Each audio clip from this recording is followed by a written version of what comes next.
Money expert Kelly Brothers joins us to make sense of the auto tariff set to go into effect tomorrow. So Kelly, President Donald Trump announcing that he will impose a 25% tariff on imported passenger vehicles, light trucks, and some auto parts.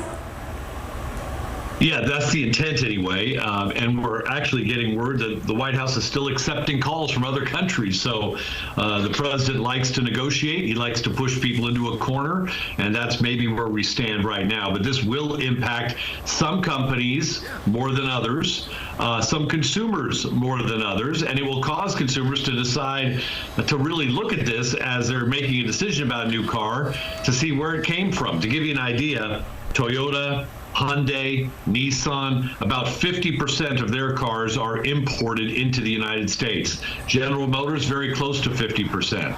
Ford, only about 20%. If you look at Tesla and Rivian, almost all of their cars are produced in this country, so they would not be subject to tariffs. So a lot going on, and consumers, there have been reports, obviously, of consumers going out and buying specific cars that we know to be imported into this country, buying them now before the tariffs hit. And if people are in the market for a car, should they get one sooner than later? Depends on the car you're looking at. There are some lists floating around out there of the ones that do come in from Mexico or Canada or other parts of the world, and you can bet that the prices on those will likely go up. These tariffs will be on the companies, but we know the companies often will pass on the vast majority of the tariff to the consumer. Can you avoid a tariff by buying an American-made car? Absolutely you can, especially an American manufactured car. If you buy a Ford car, but it was manufactured somewhere else, you're still going to be subject to probably paying a higher price because of the tariff.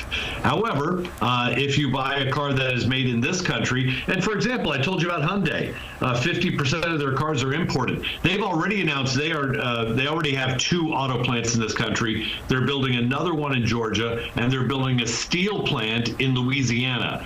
So they are kind of onshoring a lot of that manufacturing, which is really what the president is after in the long run anyway. But what about the parts? So even if the car is put together here in the U.S., what if the parts are from outside of the U.S.?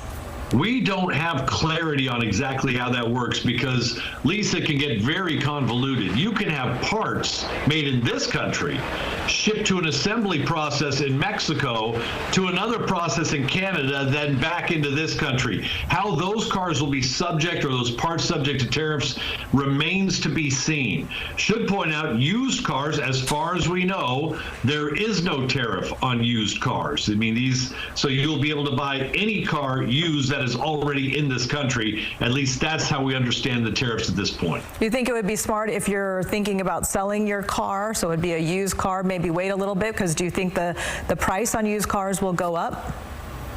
I think you could see the price on some used cars go up as people decide, I'm only buying used, I'm not going to buy new cars. There's also a thought that consumers will be holding on to their cars a little bit longer. And in a way, that benefits our auto dealers who might be hurt by these tariffs, because even though many auto dealers obviously sell new cars and could be subject to tariffs, they make most of their money through service.